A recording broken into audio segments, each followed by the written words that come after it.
Starting. You ready here in the we intern? got nothing in the lenses Dude, here. I've been ready. We started already. We're live You on 3. better not be filming this whole time, and we're not live after all, Aaron, the intern. There's a reason why you're still an intern. No, we're so live the right whole now. time. You sure? Yeah. Okay. Yes, they all say live, live. We need an action thing sometimes. Aaron the intern is back at it again. For those of you faithful Live with Mike and Jim viewers, you met Aaron the intern. He might do a little facial cameo appearance here sometime in this show. But Aaron the intern is behind the camera today, so hopefully he gets it right first time. But for those who've been watching, this is like our 47th or 48th video in a row. So if you want to see more videos just like this, be sure to type in Live with Mike and Jim in the search engine box on our YouTube channel. Normally we interview small business owners, but we're doing the who's who of Kankakee County. So if you're looking if you're running a fundraiser, you're hosting some kind of an event, or if you're running for office somewhere, we'll interview anybody and everybody as long as you come our way. We got a good one for us today. Why don't you take it away first, Jim, and then I'll bring her in. You know, I know you mentioned that we're not interviewing a small business owner, but I want to make the point that I think everybody that we've interviewed some people in politics, we've interviewed people for non-for-profits, we've interviewed people for other organizations. Yeah. Regardless of your position in life, in your company, wherever you're at, you got to treat your organization, it could be your household, it could be your family, it could be your relationship, like a business. You know, it doesn't all have to be focused around money. And I want other people to understand too, business isn't just about money. There's a financial obligation to be successful. But a lot of the people that are watching this, if you want to get into business, start treating yourself like a business right now. And the person we're bringing on here has got a lot of exciting things going on that treats the organization that she's in charge of as a business. Yeah, you know, small business is the backbone of Kankakee County. We're going to bring somebody that can give us some answers today for some questions that we all been looking for the answers for. This girl, she's got a new voice and a new vision in the city of Kankakee. Ladies and gentlemen, welcome to the show for the first time. She is Mayor Chasity Wells-Armstrong. Yeah. Hey, come on in. Hey, we appreciate you giving us some time today. Nice to see you, nice to see you. Yeah, glad you took the time to come to our office today. Usually we go to them, but today the mayor came to us. She came to our office here, and we're inside the studio doing a video here, and we're going to get things started up. So Jim, take it away. Well, one of the questions I always like to get into, because Mike has a list of some questions, Yeah. we're going to get into some things. But for the people that don't understand, what is the job of the mayor for Kankakee? How do you sum that up? The main job. Well, the main job is that I'm the ambassador of the city.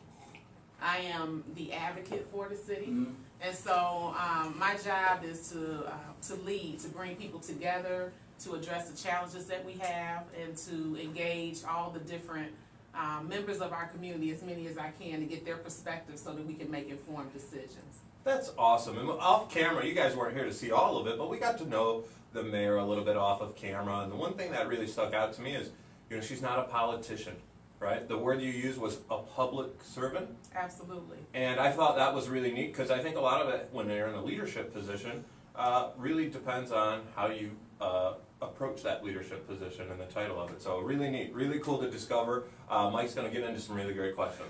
Yeah, let's talk about what led you to the mayor's office. When did you know you wanted to run for mayor, and what steps did you take to lead you to the position you're in now? Well, I'm a native Kankakeean, so this is my home, and I have watched it change over the years. Yeah. And decline in terms of opportunity.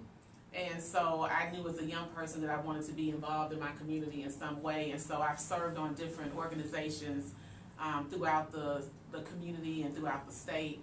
And I just got to a point where I realized the importance of government and politics and really having leadership in that role. And so I just felt like our city had become very stagnant and we weren't growing, and we needed some energy and some new vision for our city. Okay, what about your background? Like, what qualifies you to become mayor? Let's talk about that. Some people may not know.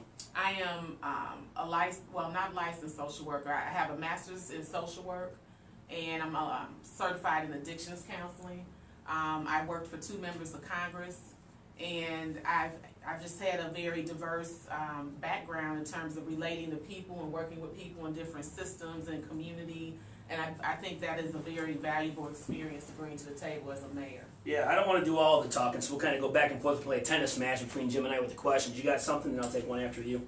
Yeah, absolutely. A lot of my questions have to do with like the day-to-day, how it is being a mayor in your position, because being a mayor is just a part of what you do. You do a lot of other things, but what's the day in the life of a mayor? Do you press the snooze button when you wake up? Yeah, That's what I want to know. What are you putting in the cereal bowl? I don't sleep a lot. Me neither. People that love me are fussing at me about that right now.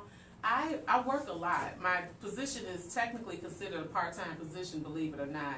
And I left working for a member of Congress to come home and work full-time because I knew that it was going to require that kind of effort and attention.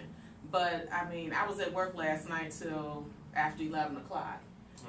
Handling emails and people, wanting scheduling requests and people contacting me about ideas that they have for economic development.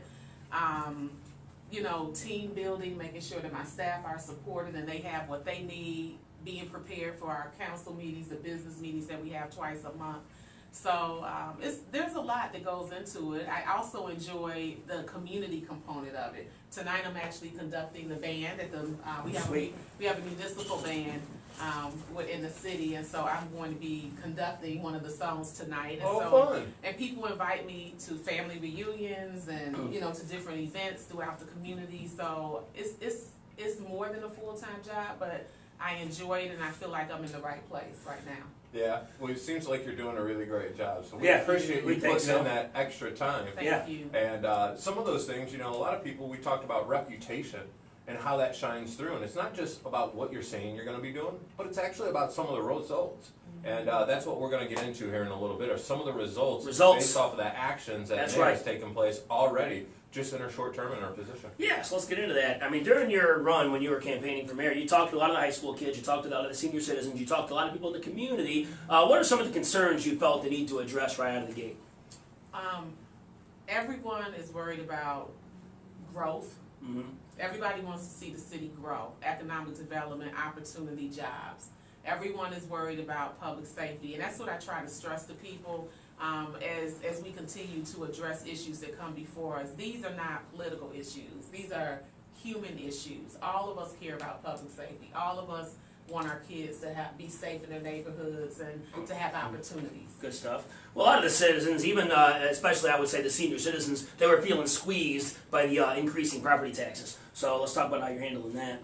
Well, we had bipartisan support on the council, although many people, talk about the contentious nature, and there has been some time for transition, leading through disruption. It takes time to lead through disruption, and so we came together as a council, again bipartisan effort, and we increased our sales tax, which was 6.25% to 8.25%.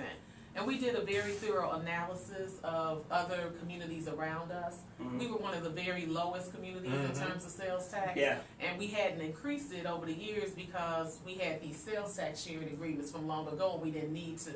But we are at a point where we do need the revenue. And so as we hear property owners talking about the burden of taxes and people who love homes in Kankakee, but they buy in Bourbonnais or other areas because of the taxes, we knew we wanted to address that. Yeah. So we increased our tax to 8.25% effective July 1.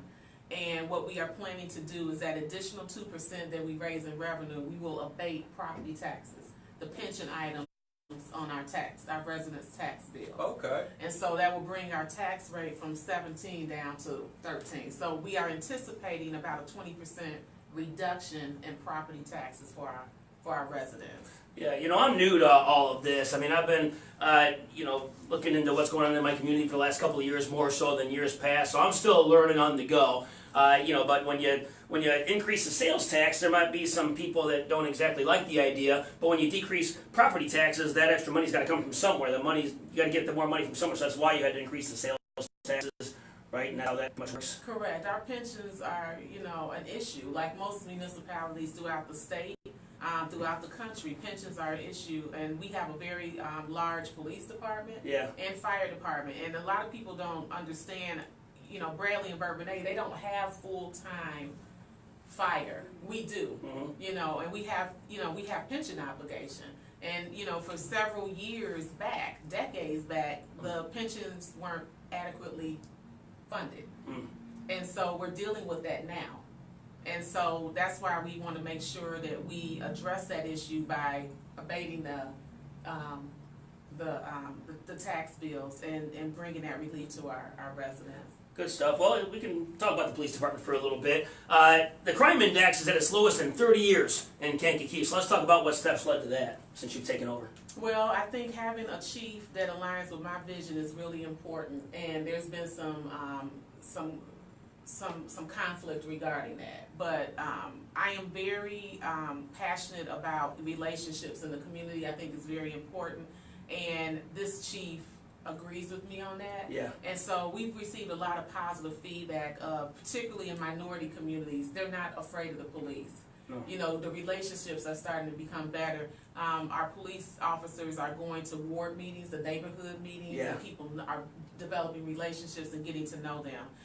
We continue to be a part of KMEG. We formed a gang enforcement tactical unit. They are working hard. They take drugs, money, and guns off the street.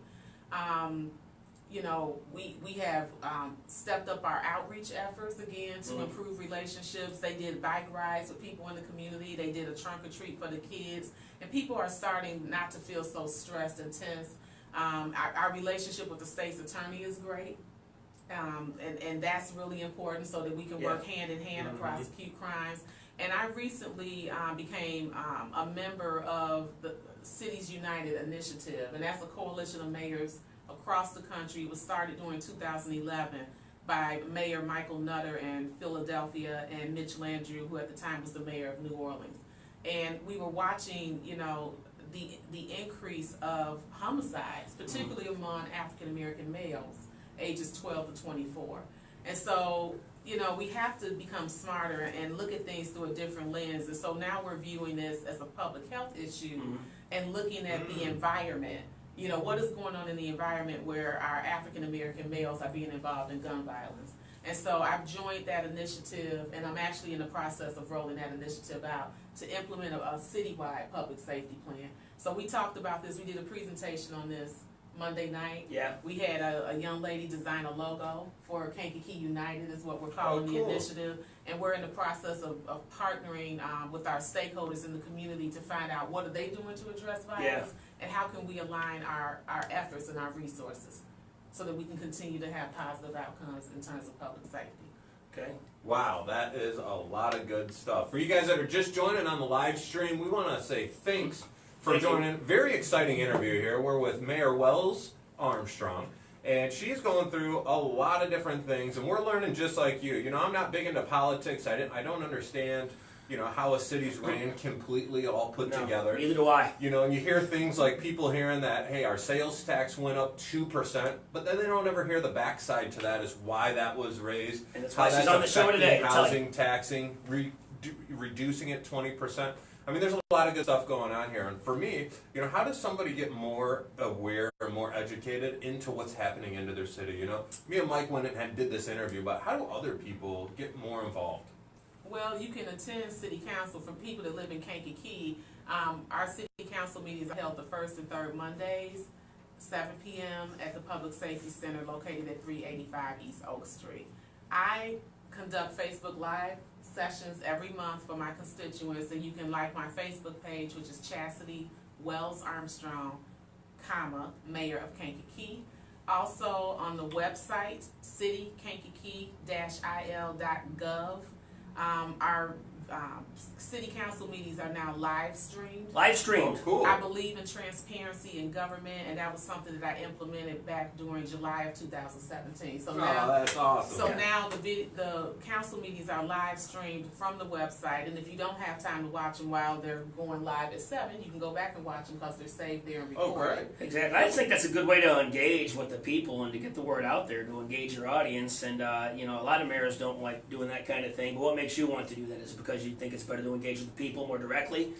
Well, I believe in transparency. Yeah. And I believe that I can only be a better leader if I'm hearing from the people that I serve and represent.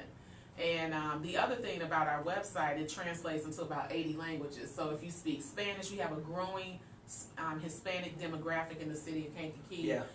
But there's a tab on the website, and if you click on it, it translates the entire website That's into awesome. various languages. So again, I want to make sure that I'm being transparent and that government is accessible to the people in the community. And it's accessible, that's for sure. Yeah, and it seems very transparent. And you mentioned you want to hear from other people. The people that are on this right now, if you're watching the replay, put in the comments. In the comments. We want to know what you're asking, what your ideas are, and what you think about this whole thing about government and the great progress that the mayor here has already been doing, and a lot more exciting things to come. If I can bring it up, too. Bring it up. A very exciting thing just passed last night. Do you want to touch on that? I'll give you the honors to announce this, because the masses of people have not heard about I this. haven't heard this yet. Two big things happened Monday night during city council. One, we passed a balanced budget with a surplus. That's the second balanced budget we passed since I've been the mayor. Very proud of that. Now, before we get on to that second one, because my ignorance here is coming out, I don't know what that really means. Passing a balanced budget with surplus, is this tell me a little bit more about that before we get to the big one. There are a lot of municipalities that are struggling financially, and every municipality, every year as the calendar turns, ours turns on May 1, you have to find more money. Because there's raises. Your fire, your police, all your employees get a raise. Insurance costs go up. Mm-hmm. And so you usually start about $500,000. Oh, wow. You usually start about $500,000, like, okay, we gotta figure this out. Okay. So what you do is you look for places to be more efficient, where you can make some cuts. We budgeted X amount of dollars this past year, but we didn't spend it all. Maybe we can cut back a little bit in this category. But you also look at where can you be more efficient to save money. I made an adjustment with our copy machines this year. We were spending a lot of money being very inefficient on desk printers, which are very costly. The ink is very costly. So we made some adjustments there to change that. Interesting. The other thing is you look at ways to raise revenue.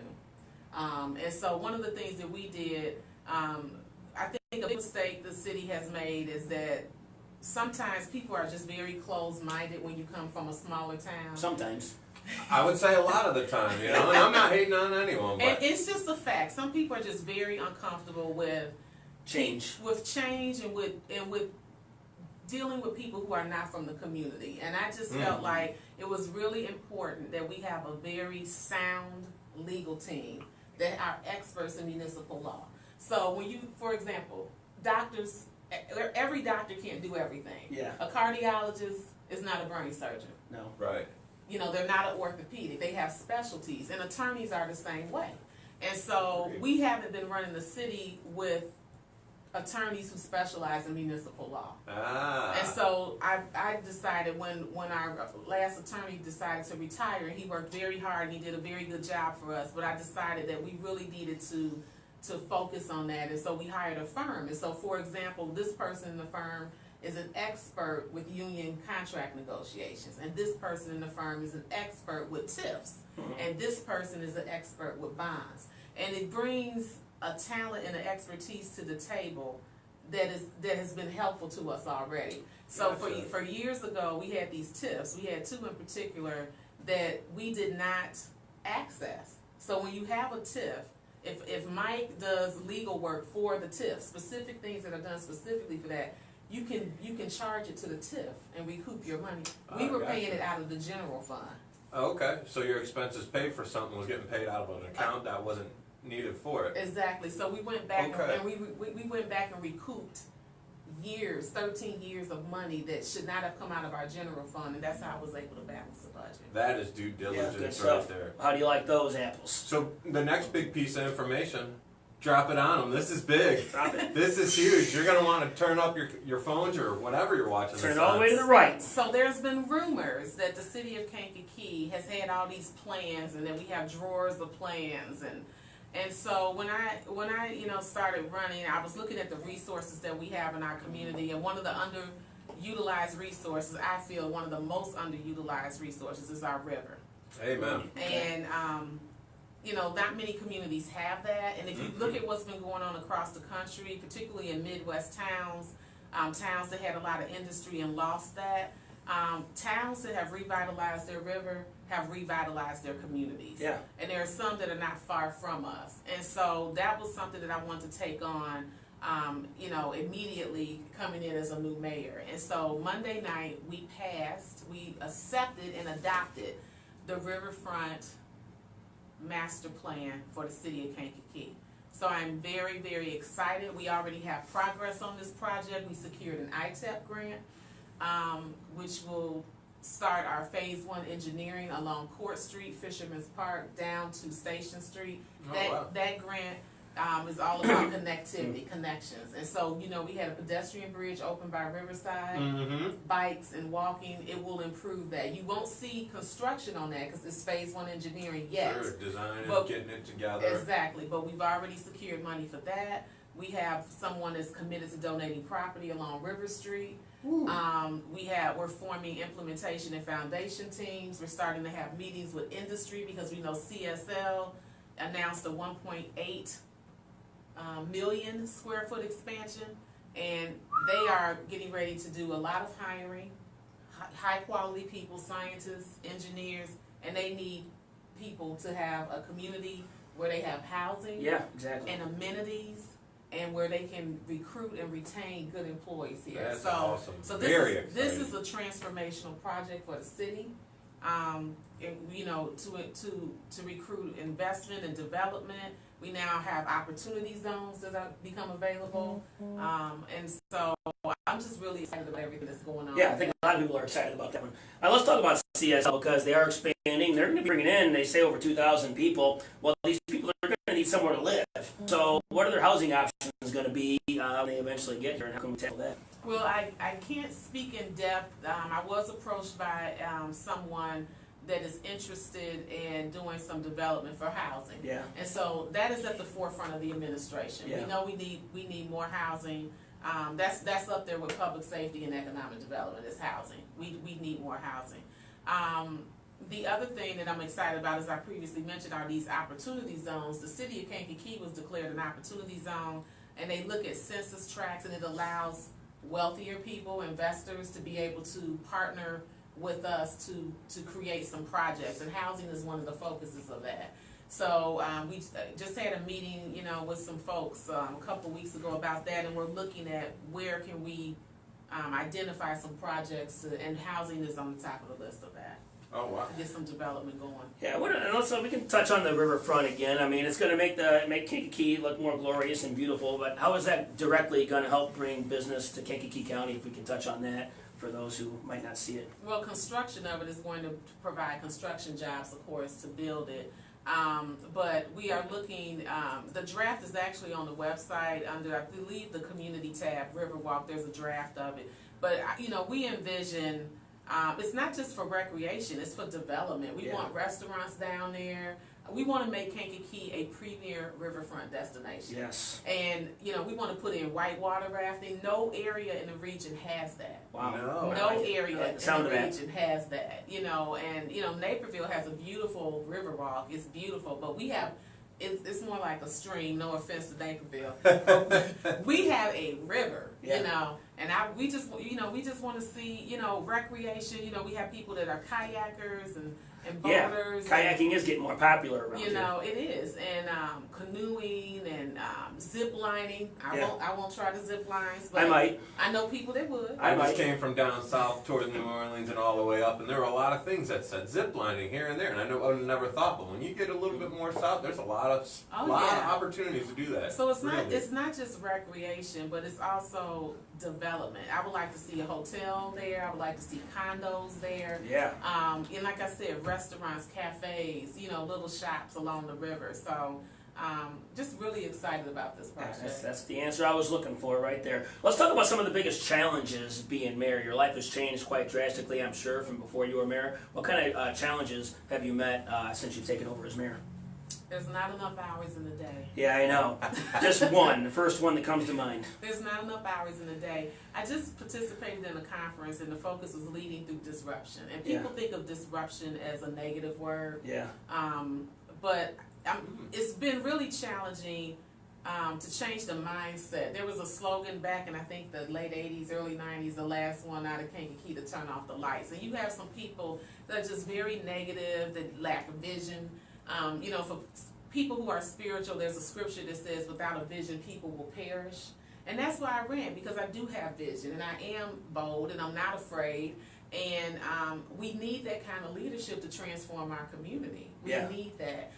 So it's been, a challenge is, we still have people talking about bring back manufacturing, and, Roper is not coming back. No. Quaker Oats is not coming back. No. We have to reinvent ourselves. We have to evolve as a community so that we can compete in the global economy. And so that's been challenging. You still have those people trying to hold on to the past, and people who are afraid. They're afraid to do anything differently. And, I am a disruptor. You are a disruptor. We like it. I'm a disruptor. I'm not. Disrupting. I am not the status quo. No. I am the first African American ever elected in the history of my city. I'm only the second woman. I am inclusive in my approach, transparent. These are things you've never seen in the government in the city of Kankakee. And so I have big ideas. I do. She does. And I believe I can accomplish them. She's got vision. With a team, and I have a great team. Let's help expand the team. For you guys that are on the stream, we want to help her get her team even bigger, and a lot of that comes from the supporters, just like supporters on our audience. So take a minute, hit the little share button. We appreciate it. If you just joined the live stream, we got intern Aaron looking at the screens. If you have any questions, comments, put them in there. Follow us on the YouTube, but again, watch this replay because you just missed a bunch of exciting things that are popping in Kankakee. All thanks to Mayor Wells-Armstrong. Yeah, Mayor Wells-Armstrong, she's got vision, she's bold. Who's going to be bold and stand with her? I'm standing with her. Let's get some words of wisdom. One more question maybe, and then some words of wisdom. Well, let's just talk about the words of wisdom because it is a big question. As a mayor, we always get with small business owners and get their words of wisdom on somebody going into business, maybe their own business. A little different organization, but I think, you've touched on a lot of the same things of a business owner in a sense. What kind of words of wisdom would you like to deliver to the audience, Mike and Jim and I? Couple things. Everybody has an opinion, and it's easy to complain. And if we were given degrees out in complaining, everybody probably would have a PhD. So I encourage people to reflect on what they can do to be a change agent in their community. And that can be something small. That can be picking up the trash you see when you walk outside instead of calling and yelling at somebody on the phone for 10 minutes. Take matters into your own hands. You don't necessarily have to run for public office, but there's things that you can do. And I will be calling that action to the community as we launch our Kankakee United initiative, because that's what it's about. Who are you in the community? What do you do, and what can you contribute to address crime in our community? So if you're a small business owner, will you commit to hiring one youth per summer? Will you do that? That'll take a kid off the street for the summer and put some money in their pocket. Well, we got Aaron the intern behind the camera. We're taking him off the street. He's only 19. So I challenge people to look at how they can be a part of the solution. And then for those other leaders who are serving, sometimes it feels like a thankless job. The best days are when I get to be around kids. But I will say, my friend gave me a little nugget the other day, and she said, you don't have to defend yourself. Let your service and your record be your defense. And so I'm going to continue to stay focused and allow my service and my record to be my defense. Good stuff. One more question on my part, since this show is mainly about small business. We've touched on it a little bit. What kind of things are you doing in Kankakee County to bring small business to Kankakee, to the city of Kankakee? Well, I just returned from a conference in Kansas City that was sponsored by the Kauffman Foundation, so that was at no cost to the taxpayers. I've been looking for ways to access resources and to be mindful of costs. But the conference was Mayor's Conference on Entrepreneurship, and it talked about creating ecosystems for business owners. And so I think that there's a mind shift, a mindset that has to change there too. When we think entrepreneurs, we think of young people like Aaron. But entrepreneurs are also 55-year-olds. The AARP has a specific program that targets older adults who are wanting to become entrepreneurs. A big thing is that we need to start doing is tracking data. It sounds boring, but we are fortunate to have Olivet Nazarene University here that can help us with some of that. And then when we have programs out there to measure, are they being successful, what's working, what's not working. But even more so, creating opportunities for entrepreneurs to connect Yeah. and bringing in resources for them. And so I'm on the board for the Visitors Bureau, and a gentleman came in to talk with us, and he was telling a story about a man who opened a business who wanted to make candles. It wasn't going well. So he asked him, he ended up contacting the Convention and Visitors Bureau and said, can you guys give me some love this weekend? I'm having an event. Can you give me some love on social media? And the employee said, well, do you know that you have a guy down the street that owns a wine bar? Oh, yeah. So why don't you two pair up? So they paired up, Yeah. and they did candles while having wine, and cool. they're now opening their 4th business. So, really partnering entrepreneurs. Yeah. And helping them to support one another and just creating space where people can come together. Because, 81% of small business owners do not have access to venture capital. That's not the way this happens. No, not exactly. So, Yeah. so yeah, creating an ecosystem that's supportive and meets the needs of entrepreneurs. Good stuff, good stuff. I think that's all I got today, Jim. We're hitting our time limit. Yeah, we're there at the time. This is a great way to connect with other entrepreneurs. If you guys want to follow Mike and I, we have a YouTube channel that all we do is interview entrepreneurs and other authority figures, managers, and other people that are in business. So we want to help create that environment too. This is our offering up. Share the streams, add us on there, connect with the mayor, follow her page to get her live stream updates. That's about all I got. Any closing remarks from you, Closing Mayor? remarks, what do you want to tell the people? One more thing. Be the change you want to see. Be bold and stand with Mayor Chasity Wells-Armstrong. Thanks for watching another edition of Live with Mike and Jim. Come back this time next Thursday. Until then, we are out of here. That's awesome.